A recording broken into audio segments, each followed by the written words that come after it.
33. Ce n'est pas juste un chiffre, c'est une anomalie, c'est une malédiction.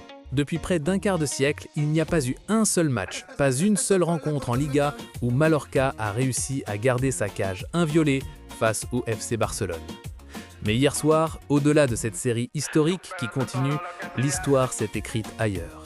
Elle s'est écrite dans les pieds d'un gamin de 18 ans qui est en train littéralement d'effacer les temps de passage de Kylian Mbappé. Si vous pensiez avoir tout vu avec ce Barça, attendez de voir ce que les chiffres nous disent vraiment sur le match d'hier.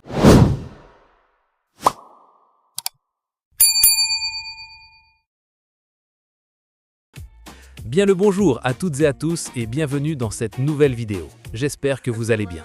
Aujourd'hui, on va décortiquer en profondeur cette victoire 3-0 du FC Barcelone face à Mallorca. Sur le papier, ça ressemble à une victoire de routine pour le leader de la Liga. Mais quand on gratte un peu, ce match nous raconte trois histoires fascinantes. Celle d'une hégémonie historique, celle d'un record de précocité qui effraie l'Europe et celle d'une résurrection émotionnelle. Hansi Flick devait gérer les organismes avant la demi-finale de Coupe du Roi contre l'Atlético. Le résultat, une équipe remaniée, mais une démonstration de force qui confirme, encore une fois, la montée en puissance de cet effectif. Alors, qu'est-ce que ce 3-0 signifie concrètement pour la suite de la saison et pour la légende de Lamine Yamal? C'est ce qu'on voit tout de suite. Commençons par cette statistique qui est, disons-le, complètement folle. Pour retrouver la trace d'un match où le Barça n'a pas marqué contre Mallorca, il faut remonter le temps. Loin, très loin. Nous sommes le 9 février 2002. Lamine Yamal n'était même pas né. Ce jour-là, le Barça de Charlie Rexach bute sur Mallorca et fait 0-0. Depuis ce jour, c'est le néant défensif pour les insulaires. Avec les 3 buts inscrits hier soir, le Barça porte sa série à 33 matchs consécutifs en marquant au moins un but contre cet adversaire en Liga. C'est la plus longue série active du championnat espagnol. Pourquoi c'est important? Parce que psychologiquement, quand vous êtes joueur de Mallorca et que vous entrez sur la pelouse, vous ne partez pas à 0-0. Dans votre tête, vous partez déjà à 0-1. Vous savez que la statistique est contre vous. C'est un poids mental énorme.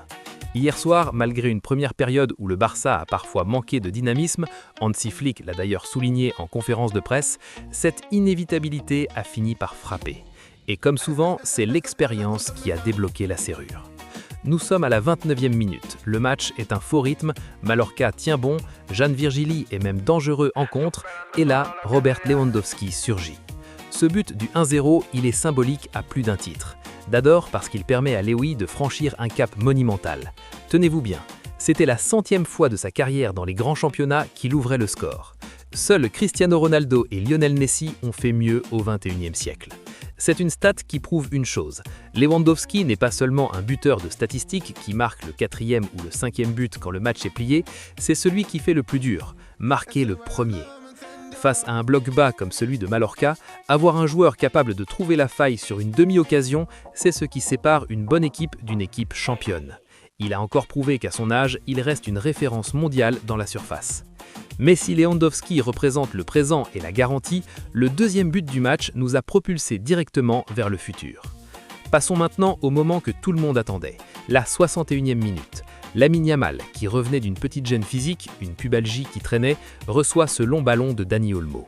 Contrôle, il repique intérieur, frappe de gauche. Limpide, imparable, 2-0. Au-delà de la beauté du geste, parlons chiffres, car c'est là que ça devient vertigineux. À seulement 18 ans, Lamine Yamal vient de franchir la barre des 40 buts sous le maillot blaugrana, toute compétition. Mais regardons la comparaison qui fâche, ou qui excite, c'est selon. Prenons Kylian Mbappé. Au même âge, juste avant ses 19 ans, le phénomène français avait inscrit 23 buts en championnat, Ligue 1. Avec ce but contre Mallorca, Yamal atteint les 24 buts en Liga. Il vient donc de dépasser les temps de passage de Kylian Mbappé en championnat. Il lui reste que maintenant 3 mois de compétition pour aller chercher le record absolu de Michael Owen et ses 28 buts. Ce que ça nous dit, ce n'est pas forcément que Yamal sera meilleur que Mbappé sur la durée. Une carrière, c'est long, c'est un marathon. Mais cela confirme sa montée en puissance fulgurante. Être décisif aussi jeune dans un club comme le Barça, où la pression est 10 fois supérieure à celle de Monaco, ça inspire confiance. On parle d'un joueur qui a déjà un euro en poche, qui a fini 2e au Ballon d'Or 2025. Ce match contre Mallorca n'est qu'une pierre de plus à l'édifice immense qu'il est en train de construire. Et enfin, il y a eu ce troisième but, peut-être le plus beau émotionnellement. Marc Bernal, 83e minute. Ce n'est pas anodin. Bernal revient de loin d'une grave blessure qui a freiné sa progression. Le voir entrer, réaliser ce slalom victorieux et sceller le match à 3-0, c'est un message fort envoyé par Hansi Flick. Comme l'a dit le coach, tout le banc s'est levé. Ça montre l'unité de ce groupe, mais surtout, ça souligne la profondeur d'effectif du Barça. Sans Pedri, sans Rafinha, laissé au repos, avec un milieu expérimental, le Barça est capable de sortir des talents de la Masia qui tuent les matchs. Bernal a montré qu'il était une option crédible, pas juste un remplaçant numérique, et dans une saison où l'on joue tous les 3 jours, avoir un facteur X qui sort du banc, c'est une place stratégique pour aller chercher des titres. Alors, qu'est-ce que ça signifie concrètement dans le classement ? Avec cette victoire, le Barça reprend provisoirement 4 points d'avance sur le Real Madrid. Je dis provisoirement car les Madrilènes jouent ce dimanche à Valence, un déplacement périlleux sans Vinicius suspendu. Le Barça a fait le job, ils ont mis la pression, ils ont soigné la différence de but et surtout ils ont pu gérer les temps de jeu avant le choc contre l'Atlético en coupe. C'est une opération comptable parfaite. Ce 3-0 n'est pas le match le plus flamboyant de la saison, mais c'est une victoire de patron, une victoire construite sur l'histoire, cette série de 33 matchs, sur le génie individuel de Yamal et sur la force du collectif. Voilà pour cette analyse un peu plus approfondie. Maintenant, c'est à vous de jouer. Pensez-vous que Lamine Yamal va aller chercher le record absolu de Michael Owen avant la fin de la saison? Et que pensez-vous de ce comparatif avec Mbappé? Est-il justifié selon vous? N'hésitez pas à me dire ce que vous en pensez dans les commentaires, le débat est ouvert. Laissez un pouce bleu si vous avez aimé la vidéo, abonnez-vous si ce n'est pas déjà fait pour ne rien rater de la fin de saison qui s'annonce électrique. Quant à nous, on se retrouve très vite pour une prochaine vidéo. Allez, salut!